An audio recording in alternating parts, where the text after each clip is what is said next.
بے ساختہ قسط نمبر 8۔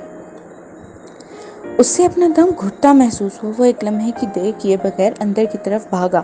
آئلہ اپنے روم سے نکل ہی رہی تھی کہ حازم نے اس کا رستہ روکا۔ آئلہ، تم اس نکاح کے لیے انکار کر دو۔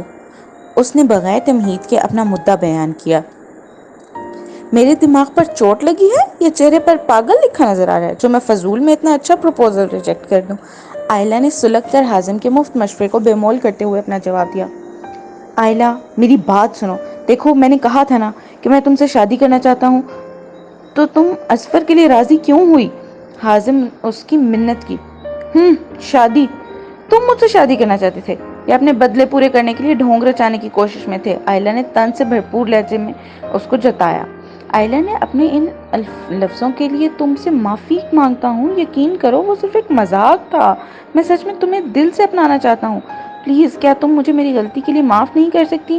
حازم نے لجاجت بھرے لہجے میں آئلہ سے معافی کی تقریباً بھیک ہی مانگی تھی۔ آئلہ کو لگا کہ اگر وہ مزید اس سے سنتی رہی تو وہ رو دے گی اور فوراً سے پہلے ہی اس کی ہر بات پر ایمان لے آئے گی۔ حازم کی آنکھوں میں اس کے انداز میں موجود سچائی کو وہ محسوس کر سکتی تھی۔ اس کے دل کی حالت بھی عجیب ہو رہی تھی، مگر اس نے خود کو سنبھالا اور حازم کو اپنے راستے سے ہٹا کر بغیر کوئی جواب دیے وہاں سے نکل گئی۔ حازم بے بسی سے جاتا دیکھتا رہا۔ وہاں آئلہ کا شاپنگ کے دوران دل ہی نہیں لگ رہا تھا، اس لیے اسے اچھے سے اچھا ڈریس بھی اسے پسند نہیں آ رہا تھا۔ وہ حازم کو ایسے پریشان کر کے خوش نہیں رہ سکتی تھی۔ جہاں حازم اس کے لیے دیوانہ ہوا جا رہا تھا، وہیں وہ بھی اس پر دل ہارے بیٹھی تھی۔ بس اپنی شادی کو یادگار پلس مزیدار بنانے کے چکر میں اس نے حازم کی حالت خراب کی ہوئی تھی۔ اس کی وہ بدلے والی بات سن کر اسے واقعی برا لگا تھا، لیکن اس کے لیے وہ کوئی بات اہمیت بھی نہیں رکھتی تھی۔ بعد میں اسے حازم کی معصومیت بھری، جنہیں وہ حازم کے سامنے گھٹیا کہہ رہی تھی، سوچوں پر پیار بھی آیا۔ اس نے کسی پر ظاہر نہیں ہونے دیا۔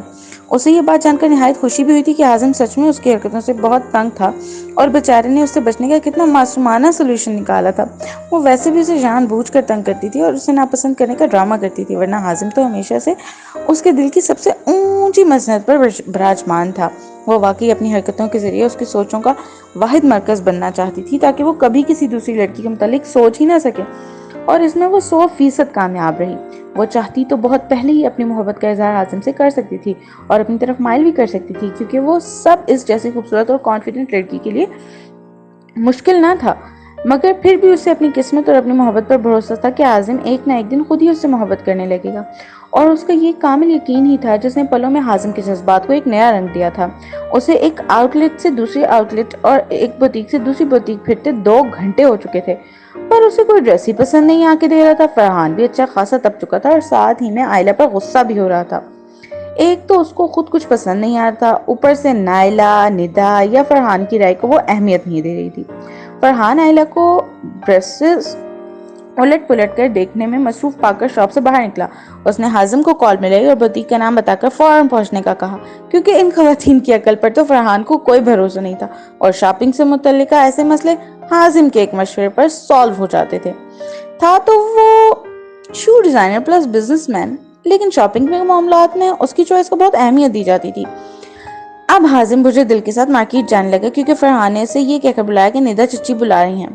ویسے تو وہ فرحان کی بات بھی کم ہی ٹالتا تھا، لیکن اگر اس سے اس کی امی کا حوالہ دے دیا جائے تو وہ بات ماننا تو جیسے اس پر فرض ہو جاتا تھا۔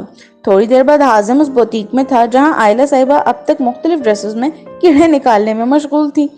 فرحان اسے لے کر آئلہ کے پاس آیا۔ آئلہ کا موڈ ایک دم بدل گیا۔ تھوڑی دیر پہلے اسے حازم کو پریشان کر کے جو افسوس اور ملال ہو رہا تھا، اب وہ حازم کی سڑی ہوئی اور دکھ بھری شکل دیکھ کر اندر تک سرشار کر گیا۔ اس لیے اب وہ مسکرا کر کپڑوں کے معائنے کر رہی تھی اور حازم اس کی مسکراہٹ دیکھ کر مزید جھل بھن رہا تھا۔ تم یہاں کیوں آئے ہو؟ آئلہ نے اس سے پوچھا۔ حازم نے فرحان کی طرف دیکھ کر آئلہ کے سوال کا جواب طلب کیا۔ میں نے بلایا اسے، تمہیں تو کچھ سمجھ ہی نہیں آ رہا کہ کیا لینا ہے، اور 2 گھنٹے سے یہاں سے وہاں پھرا کر میری چٹنی بنا دی ہے۔ اب تم چپ کر کے کھڑی رہو اور جو بھی جوڑا حازم سلیکٹ کرے گا نا، چپ چاپ وہی پیک کروانا، سمجھی؟ فرحان جو آئلہ کی حرکتوں پر کافی دیر سے بھرا بیٹھا تھا، موقع ملنے پر اچھی خاصی سنانے لگا۔ آئلہ کو فرحان کی تپی ہوئی شکل دیکھ کر بری طرح ہنسی آئی اور وہ اس کے الفاظ کی سختی بھلائے اس کی شکل دیکھ کر پیٹ پکڑ کر ہنس رہی تھی۔ کچھ ہنسی تو اسے حازم کے اجڑے اشکوں والی شکل دیکھ کر بھی آ رہی تھی، جس کو باہر نکالنے کا موقع اسے فرحان کی وجہ سے ملا۔ ابھی دانت کس خوشی میں نکالنے ہیں، ایک سوٹ تک تو پسند کرنا نہیں آتا، بس دانت نکلوا لو تم سے۔ فرحان کا پارا ابھی بھی ہائی تھا۔ بھائی آپ اتنی دیر سے زچ ہو رہے تھے، مجھے بتا دیتے میں ذرا جلدی کچھ پسند کر لیتی، آئلہ نے بمشکل اپنی ہنسی کو بریک لگاتے ہوئے کہا۔ میرا دماغ نہیں خراب جو میں تمہیں جلدی کرنے کو کہتا، ورنہ تم سارا ملبہ مجھ پر ڈال کر کل پھر سے چینج کروانے لاتی اور میرے کل کے 4 قیمتی گھنٹے ضائع ہوتے۔ فرحان آئلہ کو اس کی پرانی عادت اچھے سے یاد کروا دلائی۔ فرحان اور آئلہ چپ ہوئے تو حازم ہاتھ میں ایک روز گولڈ کلر کی انتہائی خوبصورت برائڈل میکسی فراک لیے ان دونوں کے اپنی طرف متوجہ ہونے کا انتظار کرتا۔ آئلہ نے اس کی طرف دیکھا تو لپک کر اس کے ہاتھ سے وہ میکسی لے لی اور پھٹی پھٹی آنکھیں لیے ستائشی نظر سے دیکھ رہی تھی۔ یقیناً وہ میکسی اسے بہت پسند آئی تھی۔